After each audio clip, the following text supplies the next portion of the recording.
So here we are again, season 3 of Crystal Cast. I know, I can't believe it.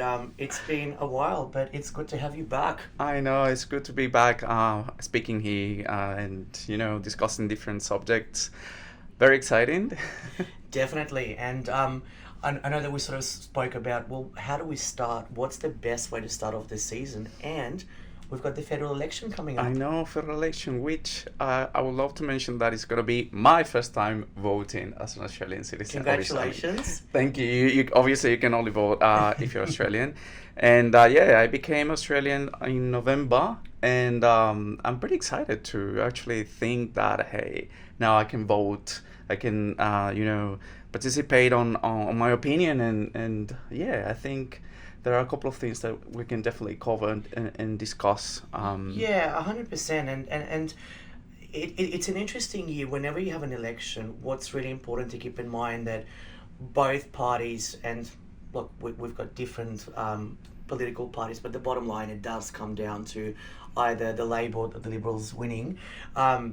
We and they both seem to have different takes on migration, but the way that it seems to be going is both parties are saying that they're going to reduce migration numbers in order to ease the pressure of living. So what I really wanted to discuss today, Juan, what does that actually mean, reducing migration and numbers? Because I do think that the information perhaps is a little bit misleading because we are talking about specific migration programs, not all of them, Yeah. and that's perhaps something that we can talk about. Absolutely, yeah, because it kind of goes into a very general comment that say, yeah, we're going to call it migration, and people misunderstand what that means. International media, they keep saying outside, oh, Australia is like closing itself like, Closing the to new people. borders, yeah, exactly. Yeah, so people go and and start like getting afraid or thinking they will not be able to make it back. They start to Google. Yeah, Yes, what does that exactly. mean? Well, let's talk about so what migration numbers are we discussing? So the most important thing to keep in mind is when the government talks about migration intake, we're talking about permanent places. Yeah. So there's temporary visas and there's permanent visas.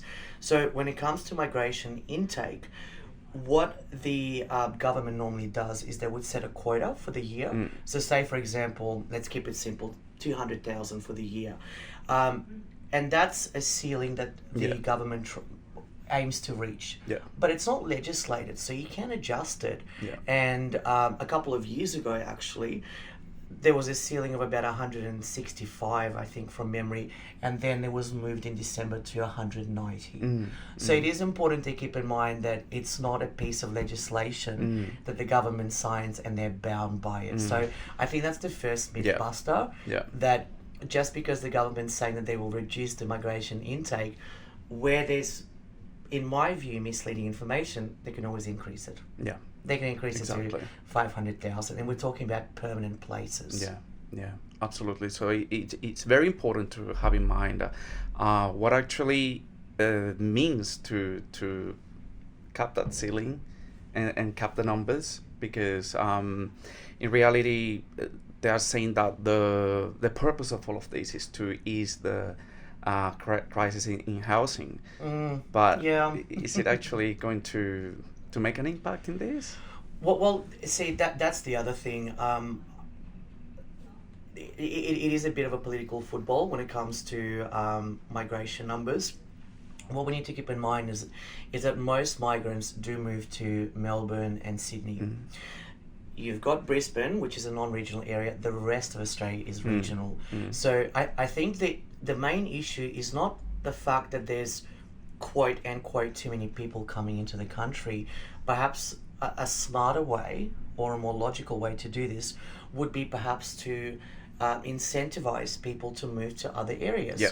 So I normally don't talk about what's regional area. I say what's not regional area. Remove Sydney, Melbourne, and Brisbane, Yeah. and incentivize people to move to other areas. And just on the other point about whether cutting migration numbers will actually make an impact, just to share my personal story, I'm from Tajikistan, and when the Soviet Union broke apart, a lot of people have actually moved away. So they moved to Russia, they moved to other countries, and so what we actually had people that were moving out, And when you've got skills that move away, what happens? The infrastructure goes down, Yeah.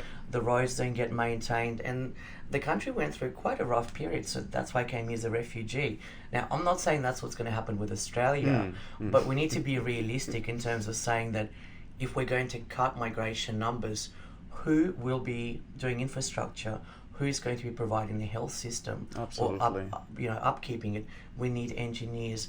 We need people that work in hospitality. So just making this blunt statement to say we'll cut the migration numbers to make houses more affordable, I don't think that that's going to work. I do think that that's a way to potentially hide behind migration.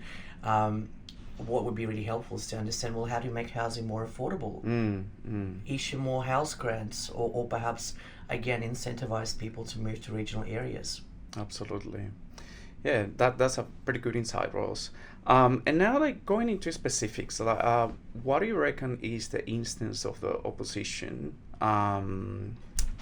Like as a summary, what was their intent in migration as a general thought? Yeah. Well, look, whenever someone... so the way that Australian politics work, and I don't want to make this a political episode, but I think it is important to understand the basics. You are voting for a party. Yes. So you're not voting for a particular person, you're voting for the entire party. Now, when you're in opposition, your job, in a way, is kind of criticise that the current government didn't do a good job. So what the Liberal Party is doing is they're saying, well, you've rolled out the migration strategy. The migration strategy didn't quite work.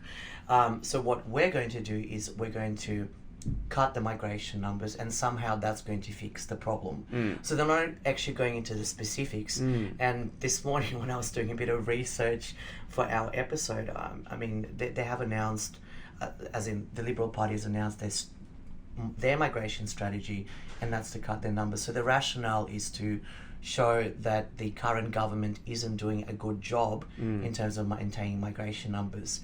But why they're not doing a good job and how, that's not being mentioned. Yeah. So it's more of a statement, I suppose. And in saying that, so the current government, the Labour Party, what's their intent then? Well, they don't really have sort of... Actually, no, that's not true. They've got their migration strategy, which was rolled out last year. And look, in my view, it's 99 pages of colourful pictures. Not a lot of information. I read the entire booklet, so to speak, and they just say that what they're going to do is they're going to continue with the current migration strategy. So we saw the rollout of the skills and demand visa, and you can definitely see how they're being processed. So if you lodge a skills and demand visa, it gets assessed in 4 weeks. So their job is to say that whatever that they've rolled out, whatever visas they've rolled out, they are working. And to maintain that until the election period finishes, which is the 3rd of May. So from now until the 3rd of May, the government is in what's called a caretaker mode. So they can't really pass any substantive legislation. So at the moment, we're not going to see any substantive changes until the election is held. 100%. And now we are past elections. We have winners. We have another government, or perhaps we continue with the same party. Do you think there is gonna be a change after that? Well, look, I'm going on to my 17th year of doing migration. And so I've been through this a number of times, and this rhetoric about changing migration numbers isn't new. Migration is always discussed. It's always housing, infrastructure, migration. To be honest, I don't think there's going to be any substantive change. I think what's going to happen is that there will be more focus on skilled migrants, meaning someone who is under 45, has a job, there'll still be a permanent pathway available to them. Where I think we will see the change, and we're seeing that already, is programs like general skilled migration. So for example, there was a huge cut last year by about 60%. I do think that will continue. And also parent visas, family visas. I think that I mean, they're not going to abolish them, but there will be a much smaller focus. So I don't think that there's going to be a substantive change, not the way that the media makes it out to be. Absolutely. So I guess what I hear the key thing is the Australian government is focusing on skills. Yeah, On yeah. skills. And I think I want to mention, because there is always noise about the student visas and like students yes. not allowing many students. But it seems that nothing really happening in that as well, because even though they announced they wanted to reduce the intake of international students, that didn't pass legislation. But now we have the Direction 111, for example, where they are prioritizing certain students, either from offshore or from inside. And so what's happening there? Yeah, and that's another really good point. Where all of this started was last year when the genuine study test was introduced. And basically, what that entailed is that as long as you intend to study in Australia, then you should be okay. So that's sort of the short version. And then we saw various different directions being passed in terms of how students are being let in. So in short, I don't think there's going to be a substantive change. I think what's going to happen is individuals that have been in Australia for quite some time. So say, for example, you've got an applicant who's been in Australia for 5 years and they're lodging their third student visa. That will stop, and I think it has already. If you look at the number of ART cases that have been lodged, they make up 52% of all of the entire caseload. So in terms of it getting more stricter, I don't think that it will. But just on that note, I know that people do contact us all the time and say, as in, visa applicants, what's my strategy? What should I do in order to maintain residency in Australia? What would you recommend? Look, I think my recommendation is always keep your eyes in the skills. Yeah. In your skills, accumulating experience in the position that you have started. Have a clear path. Yeah. Have a clear pathway of if you started studying a certain occupation, ensure just to continue on that. Make sure you get a job on that to eventually point to a skill visa, like the skills in demand. So, because it seems to be the focus of the government. Yeah, 100%. I completely agree with you. There needs to be a clearer strategy. I think where it gets a little bit sad is, let's say someone comes here on a student visa, they study a particular course. I won't go into which courses. We I all didn't know want what to they mention are. courses. Yeah, we all know those sort of courses for the sake of studying. But the problem with that is that it won't lead you anywhere, and unfortunately there won't be many options available. So looking at a bigger picture, and sort of, if someone wanted advice, well, what occupation will be on the list? The bottom line is no one can tell you that, Juan. The occupation list changes. So your guess is as good as my guess, and it makes no difference whether you've been in the industry for 10 years or 1 year. It changes. Yeah. So I think what's important is that you study, you finish your studies, but at the same time, work in that occupation. Yeah. And there will be a pathway available. So for me, personally, when I give out eligibility assessments, where it all sort of tends to fall down is that a person's studying qualification A, they're working in job B, and they don't have a sponsor. Yeah. So there's nothing that you can do. In fact, I was reviewing an advice earlier today, and that was quite literally the scenario. Someone studied a qualification, they're working in a completely unrelated field, and their visa runs out in a couple of weeks. So it's going to be a news I'm going to have to break to say, look, there's not many options available. So keep your ears open and just listen to what's happening, but definitely focus more on finishing your studies and don't jump around from one occupation to the other. Just because your friend ended up getting an invitation as a community services worker in South Australia, it doesn't mean that you will. That's how it works. I think that's probably the simplest advice I could give to anyone.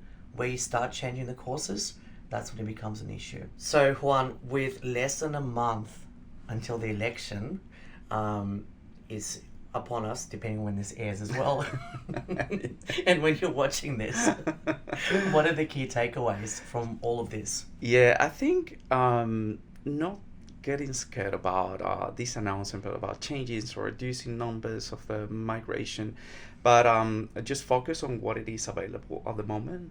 Focus on the skills, and once the elections happen and we know who is gonna be in charge, then just continue focusing on what it is available,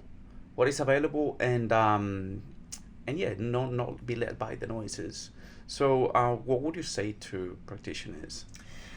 Well, look, if you are a migration agent or a lawyer, it is a difficult task because we sort of act like counselors. We act in various capacities, and it's a bit difficult to say to a client what you've just said. Oh, just sort of focus on doing what you do and don't worry about it. But I do think you need to be realistic with your clients. So the bottom line is, it's reinforcing the advice and just saying that everything will be okay. We've been down this pathway many times. It would actually be quite unusual if either party didn't mention migration. So to me, this is not a surprise that migration is the sort of the biggest topic. So it's important that you contextualize it for your clients that may not have been through the election period before, and explain to them that the world will continue to operate as is after 3rd of May. 100%. I think also I wanted to mention that there has been a lot of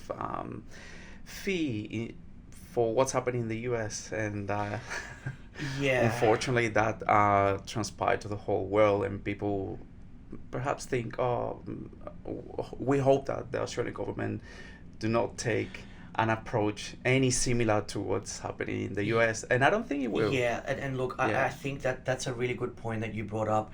The way that US politics works is very different to the way that our Yeah. politics work. Like Yeah. I said before, we vote for a party, and in order for legislation to pass, we have a very different process. Yeah. Whereas in the US, you vote for a president. So it's a bit more like a popularity contest. So comparing our politics with the US politics would be not correct, and I don't think that there's any well-founded fear to say that we will become like US. We've always been a nation of migrants, and that will continue. It's just there'll now be a bit more of a focal point on skilled sponsored visas, so your training visas, your skills in demand visas, labour agreements for employers. So these are the elements that will be on the foreground as opposed to just general skilled migration. Absolutely. Well, Excellent. Well, here's to a new season, and I feel Yeah. that there's definitely going to be a lot that we'll be covering during the election period and beyond.